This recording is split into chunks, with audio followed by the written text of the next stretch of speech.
సంపద సృష్టించాలి, ఆదాయాన్ని పెంచాలి. ఈరోజు మీరు చూసినప్పుడు మెడికల్ కాలేజీలు కూడా కొంతమంది కావాలని రాజకీయం చేసే పరిస్థితికి వస్తున్నారు. ఏదైతే ఈరోజు ఒక రోడ్డు ఉంది, రోడ్డు మనం ఏం చేసేది పీపీపీ మోడల్లో చేస్తాం. 10-15 సంవత్సరాలు వాళ్ళు రన్ చేస్తారు, రన్ చేసి మళ్లీ ప్రభుత్వానికి అప్పచెప్తారు. రేపు మీరు గుర్తుపెట్టుకోండి, ఎక్కడ దీని కింద ఇచ్చినా కూడా ప్రభుత్వ పాఠశాల పలాని టౌన్ అని పేరుంటుంది తప్ప ఎక్కడ మెయింటైన్ చేసే వాళ్ళకి చిన్న బొమ్మ వేసుకుంటారు.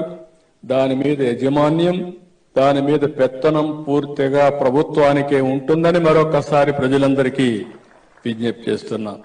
మీరు అంటే రోడ్ వేస్తాడు ప్రైవేట్ వాడు, 15 ఏళ్ళు రన్ చేస్తారు, తర్వాత ప్రభుత్వం కప్పచెప్తాడు.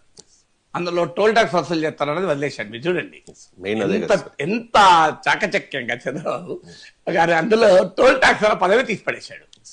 అంటే ప్రైవేట్ వాడు రోడ్ వేస్తాడు, రన్ చేస్తాడు, తిరిగి ప్రభుత్వం కప్పచెప్తాడు. వట్టిగా నేను రన్ చేస్తాడా, పల్లెకి రన్ చేస్తాడా, డబ్బులు పెట్టి రన్ చేస్తున్నాడు అంటే ఏంటిది, టోల్ ట్యాక్స్ వసూలు చేస్తాడు. అది చెప్తలేను.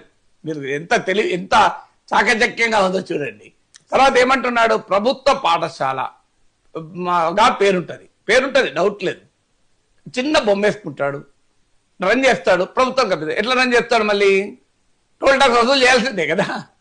అంటే క్లియర్ గా రేపు ఇక్కడ వైద్య కళాశాలలకే పరిమితం కావడం లేదు, రేపు స్కూళ్లలో కూడా పీపీపీ తేబోతున్నారు. ఆ స్కూళ్లలో పీపీపీ తెచ్చేటప్పుడు ప్రభుత్వ స్కూల్గా ఉంటుంది, ప్రైవేట్ వాడు రన్ చేస్తాడు, ప్రభుత్వం కప్పచెప్తాడు. కానీ టోల్ ట్యాక్స్ అన్న పదం చెప్పరు. అంటే స్కూల్ ట్యాక్స్ ఫీజులు వసూలు ప్రైవేట్ వాడు చేసుకొని స్కూల్ రన్ చేస్తాడు.